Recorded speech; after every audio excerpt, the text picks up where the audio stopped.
She wasted away before our eyes, her limbs shrinking, her hair growing finer, her body weaker, eyes bigger. Yet her brilliant smile remained the same, and she hid none of it. Not the tubes, not the frailty, not the wheelchair, not her jutting bones. Reflected in the moniker she proudly gave herself, Bowel Babe, Deborah James, 40, never did hide from her cancer, or hide it from the world. She continued to document the last weeks of her life up until just days ago, as she had since her initial diagnosis of stage 4 bowel cancer in 2016, aged just 35, allowing us to see what is so often hidden, the end of a life. It was all in the hope her honesty might lift the stigma surrounding bowel cancer symptoms and save just one person. Or raise one more pound for her Bowel Babe fund on top of the nearly $7 million already achieved, over $3 million of which she raised within 48 hours of revealing she had ended treatment and was to receive hospice care at home in early May. To that end, she never shied from the camera, even as her vitality and strength ebbed away. But today, the dame who was invested by Prince William over tea in her parents' garden just weeks ago, finally smiled her last. She had outlived her original terminal diagnosis, only 8% in her position are predicted to live for 5 years, and her more recent, of just days, by nearly 2 months. It was hard to believe she would truly go, this astonishingly vital lady in high heels, who gave us all rebellious hope, the phrase emblazoned on her fundraising t-shirts. But at her parents' bungalow, as she had wished, listening to the normal buzz of her family around her, she left the world. Her spirit never will, though. When she talked about her experience, she urged the rest of us to live our lives to the fullest, and her words, sparkling through the teacher-turned-campaigners' many interviews, social media posts, books, and BBC podcast, "You, me and the Big C, will live on. You have got to have some fun," she said. "I'm not trying to make cancer look fun, it's not, but you have to do what you can to get through. There are bad days, but you try to have good days as well and make the most of it." Deborah, a former deputy head teacher, mother to Hugo, 14, Eloise, 12, and husband to banker Sebastian Bowen, was born on October 1, 1981. Her mother Heather, aka at Bowelgren, regularly stepped in to help her campaigning events. Her father Alistair was her ever-patient, calm unsung hero, pictured brushing her hair when she was too frail to, on Father's Day. The pair were instrumental in her life and care post-diagnosis. Deborah attended Salesian School, Chertsey, and studied economics at the University of Exeter.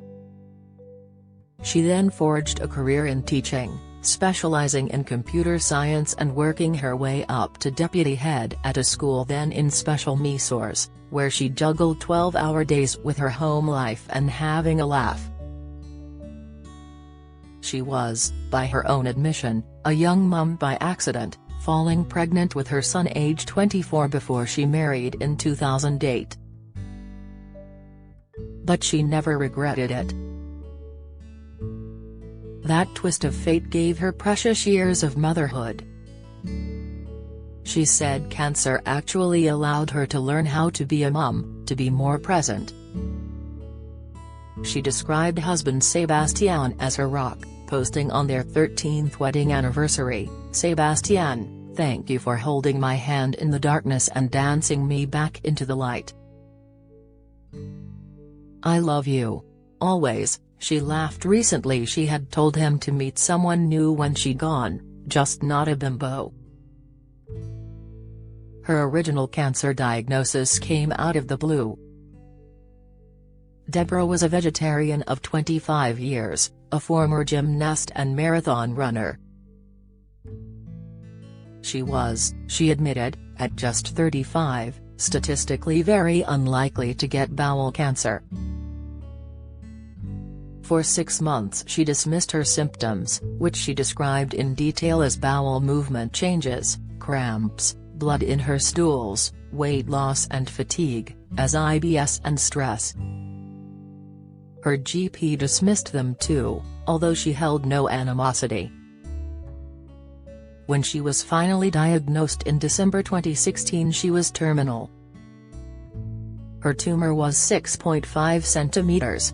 She also had tumors across both lungs. She was told only 34% of women with her cancer made it through the first year, that 8% would make it to 5.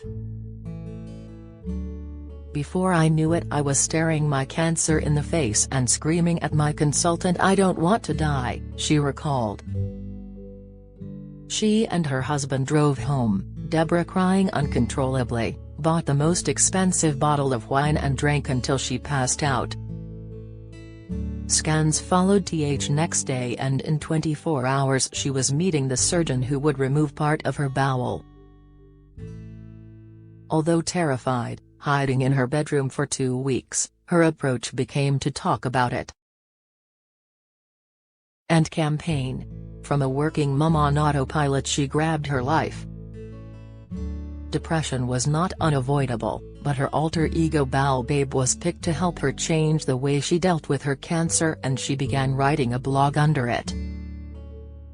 Video loading. Video unavailable. Click to play. Tap to play. The video will autoplay soon. 8 Cancel play now. Opportunities in journalism and TV followed, and she formed her podcast with fellow cancer patients Lauren Mahan and Rachel Bland, who tragically passed away in September 2018 aged 40. They cut through stigma with their irreverence, talking anything from shopping, to sex, to death. A dizzying array of sidelines and projects, all with awareness and fundraising in mind, gathered pace. She published her book Fuck You Cancer, How to Face the Big C, Live Your Life and Still Be Yourself in 2018. Following the end of her treatment, she published How to Live When You Could Be Dead, which shot to the top of the Amazon bestseller list. Her social media posts went viral, including her chemo dances, when she danced while attached to her pump. She'd sometimes wear heels. She amassed over 1 million Instagram followers and became a newspaper columnist. Becoming a patron for Bowel Cancer UK, she also launched the No Buts campaign and campaign to have bowel cancer symptoms printed on loo roll packaging. Just this week, Andrex became the latest company to agree. Deborah also produced a fundraising clothing line with fashion brand, The Style. All of this while her treatment often proved debilitating. She had 17 tumors removed, faced scores of chemotherapy cycles. She long outlived prognosis, but early this year her family were told she might not survive the night. Her liver had stopped functioning and she was vomiting large volumes of blood. She needed to be resuscitated because of the pressure around her organ. She even said her goodbyes. Again, she survived, but sepsis kept recurring and she never left hospital. In early May, she was told treatment could do no more to prolong her life. She opted for hospice at home care at her parents' bungalow in Woking, where she could see greenery outside and have her family around. Her home in Barnes, London wasn't accessible, and she was keen for her children to be able to go on living in it without memories of her death. It means the kids can go back there and not have medical equipment scars everywhere. It can continue to be their home without those memories, she explained. she said in an interview. "As devastating as it is, there is almost a sense of release in knowing there is nothing more I can do." Her final weeks stretched longer than predicted, and Deborah lived them in her indomitable style, admitting she was scared to sleep. She asked everyone to buy her a metaphorical drink, desperately trying to boost her fundraising while she could. It shot up. From opera at Glyndebourne, enjoying a trip after hours to the Chelsea Flower Show to see a rose named for her, to donning pajamas for a sleepover with the girls at home, she found the strength to do her hair and sweep on her lipstick, even though, she said, "it knackers me." She said she never wanted to look like a cancer patient. Days after her final prognosis, Prince William visited her at her parents' home to invest her. "It's quite surreal having a royal pop-in at home," she said. "We rarely saw her cry, not publicly. Nor did she talk often of tears. But near the end, in a final TV interview, they fell." She had planned her funeral, a cremation, ashes scattered at the cemetery across the road so she wouldn't be lonely, songs, poems. Overwhelmed with death admin, she explained creating memories for her children had become her final task.